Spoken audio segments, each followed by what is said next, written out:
কাশ্মীৰৰ পেহেলগামৰ যিটো ঘটনা সংঘটিত হ'ল সেইটো অত্যন্ত দুৰ্ভাগ্যজনক, অত্যন্ত পৰিতাপৰ বিষয়।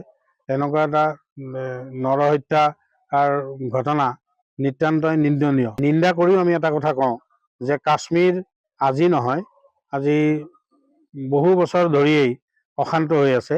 গতিকে সামৰিক বাহিনী, অৰ্ধসামৰিক বাহিনী আৰু পুলিচ অত্যন্ত সতৰ্কতাৰে অনবৰত তাত কোনো যাতে উগ্ৰপন্থী বা অন্য কোনো সন্ত্ৰাসবাদীয়ে কাৰ্য সংগঠিত কৰিব নোৱাৰে তাৰ কাৰণে সজাগ আৰু সতৰ্ক থকাটো উচিত।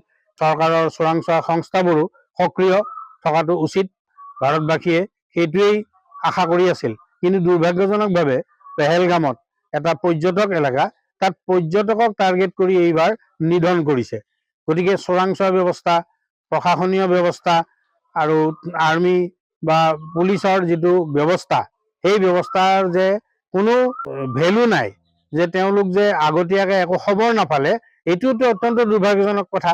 গতিকে এটা লেখুনা আছে, কাশ্মীৰক লৈ সদায় উদ্বিগ্ন সমগ্ৰ ভাৰতবাসী। তেনে ক্ষেত্ৰত অত্যন্ত সতৰ্ক আৰু সাজু থকা উচিত।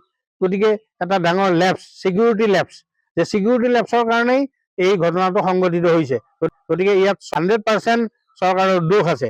আমি এইটোৱেই বিচাৰোঁ যে এই ধৰণৰ যিটো ঘটনা যাতে কাশ্মীৰত আৰু নেক্সট নহয়, যাতে চোৰাংচোৱা বাহিনীয়ে যাতে আগতীয়া খবৰ লৈ যাতে ঘটিব খোজা ঘটনাটোক প্ৰত্যাহ্বান হিচাপে লৈ বাধা দিব পাৰে। তেনেকুৱা এটা পৰিস্থিতি হ'লেহে ভাৰতবাসী আশ্বস্ত হ'ব যে সঁচাকৈয়ে চৰকাৰে সঠিকভাৱেই কাম কৰিছে।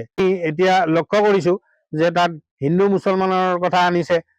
সেই পৰ্যটকৰ কেইবাগৰাকীয়ে মানে টেলিভিছন মাধ্যমৰ জৰিয়তে বিভিন্ন ঠাইত দিয়া সাক্ষাৎকাৰত কৈছে কোনো হিন্দু মুছলমান বুলি মানে প্ৰশ্ন উত্থাপন কৰি গুলীওৱা নাই।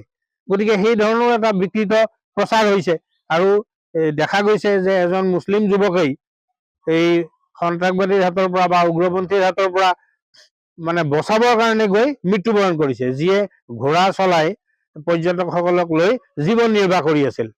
গতিকে সেই গোটেই কথাবোৰ আমি সেইকাৰণে চাব লাগিব, what is in the reality in the ground. গতিকে প্ৰকৃত বাস্তৱ ঘটনাটো নজনাকৈ চালেবেৰে কোবাই মানে এটা সাম্প্ৰদায়িক মনোভাৱ সৃষ্টি কৰি এটা বিষবাষ্প বিয়পাবলৈ এচামে চক্ৰান্ত কৰি যি আছিল, এই তাতে একো সাৰ পানী যোগোৱাটো উচিত নহয়। সেইকাৰণে সংবাদ মাধ্যম আৰু সকলোৱেও এই ক্ষেত্ৰত সতৰ্কতা অৱলম্বন কৰা উচিত। যিকোনো খবৰৰ বাবে যোগাযোগ কৰক 7099017330 লগতে 7099017110 নম্বৰত।